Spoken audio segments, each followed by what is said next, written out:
Hey, so welcome back.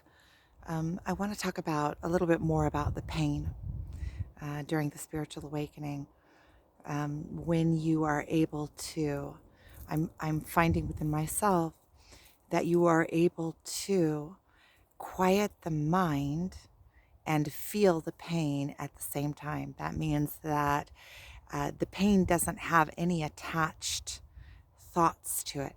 So you just kind of quiet the mind, don't think of any thoughts, but you allow the pain to remain. Because usually when we go into the pain, it is connected to all sorts of thoughts that we have that are um, that are holding us separate. There's all sorts of thoughts that we are fighting against the pain. We are trying to hold off the pain. We're being victims of the pain. We're being victims of circumstance. So in your mind, it's like, oh no, this happened and that happened, and you have all the stories going on in your mind, and your mind is in a total buzz, and you're holding. You can feel it in yourself. You're holding against that pain, but the pain is so intense, and you have that mind holding, the mind buzz, and the pain going at the same time, but they are in opposition of each other. So the pain is caused by the non acceptance, right? Because I am the victim of this pain. This pain is being done to me. And as you are able to feel that pain, and at first it comes with the thoughts, right? And then just quiet the mind, bring the mind into a state of just being. You can do this through the breath. It's letting go, letting the mind go, but allowing the pain to still be there. And then you kind of merge with the pain. And when you allow yourself to do this, you start seeing that the pain was always there. The pain was always there, but you didn't allow yourself. You were pushing it down within yourself, not allowing yourself to feel that pain. And because anytime thoughts would come up that would start bringing the pain, we would run away from it by being the victim or by changing the whatever the subject is about. You start changing the subject. We come up with all sorts of defense mechanisms throughout our lives, but the pain is always there.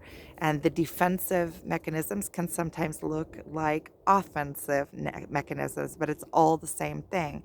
It's all pushing up against that pain of initial abandonment, that pain of feeling like we're not enough, that pain. It always comes back to a feeling of worthiness because we are abandoned.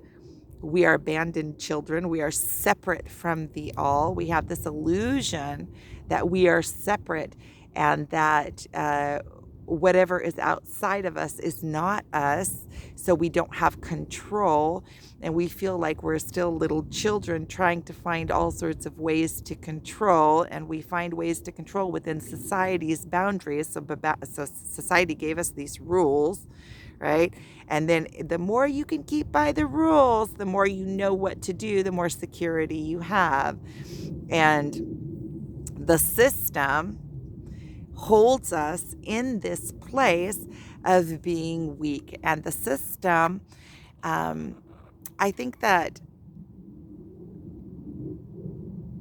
most of humanity, even those that are holding the system in place, are still asleep within the matrix. They don't know their own power because whoever is and knows their own power, um,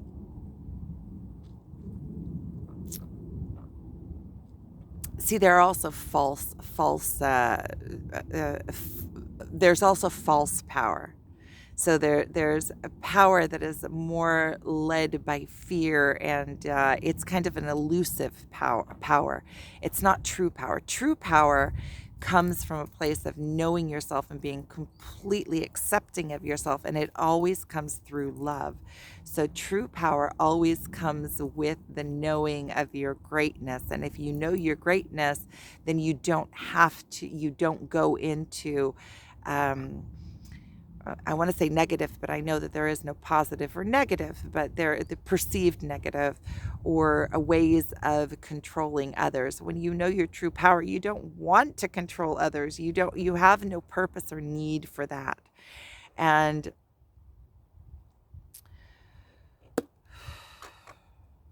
when I come back to the pain, we kind of went a little ways off subject, but the pain is always caused by that separateness, by thinking that you are the ego, thinking that you are a victim, thinking that you are not knowing that how worthy you really are and that you are a part of all this grandness. So whatever comes into your experience is part of you. It is your manifestation.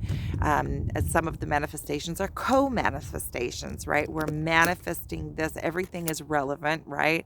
So we're manifesting, but we also have co-partners of manifestation that have come into our universe to teach us also lessons, and so that we can also um, rise with them. But in a relationship, even with co-manifestors, we are active manifestors within that. So we are. The relationship could not happen or be in existence without our own part in it. So we are also powerful within it. So, coming back to the pain. So, when we are able to let our mind off and quiet the mind, because all of it is coming back to quieting the mind and coming into the now with a quiet mind. So, if you have that pain come up and you're able to quiet the mind, don't have any attachments, any thoughts attached to that pain, then you can process the pain in itself. You can go into the vibrational mode and be in that vibrational frequency without reducing it to the physical plane.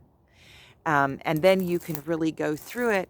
And what it happens with pain is that as you go through it, thoughts will come and it will bring up all of the old hurts to the level that you are, to the level of pain that you are able to go through. It is going to bring up those memories and those thoughts, and even if they're memory, even if it is before you have memories, things that happen in such early childhood that you don't have memories of them, but it still brings up the pain to that level.